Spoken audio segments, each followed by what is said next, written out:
الغوانه دي في القشطه الشائكه، هي بتكون في ثمره قشطه كبيره بتوصل ل 15 كيلو، تبدا من 3 كيلو لحد 15 كيلو.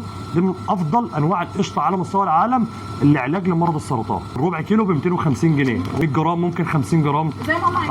طبعا ده مستورد تايلاندي، هو اصلا بيتباع اعلى من كده بكتير. يتغلى بميه ويتشرب زي الجنزبيل بالظبط، وبتحط عليه عسل، او ممكن يتطبخ بيه، او ممكن يتاكل يترقش زي اي حاجه.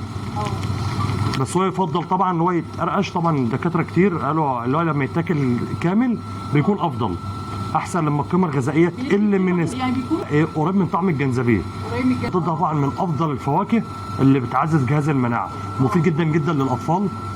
الافوكادو طبعا ليه فوائد كتيره. ده صنف اسمه هاس، ده اللي هو بيكون لونه اسود بس ريحته ايد كريمي من جوه. الاستوائيه الدراجون فروت، الليتشي، الرامبوتان، وعشان منجوستين علاج. طبعا في اصناف فواكه كتيره مش متوفره حاليا، زي مثلا زي الدوريان والجاك فروت والغوانه بانا. الغوانه بانا دي في القشطه الشائكه، هي بتكون في ثمره قشطه كبيره بتوصل ل 15 كيلو، تبدا من 3 كيلو لحد 15 كيلو.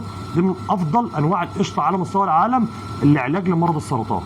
انا يعني الحمد لله ده اللقب بتاع والدي.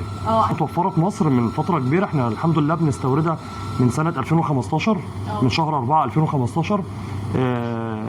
من متوفره بقالها. طبعا هي اغلب بنسبه 90% من اللي بياخد الفاكهه الاستوائيه بياخدها عشان القيمه الغذائيه بتاعتها.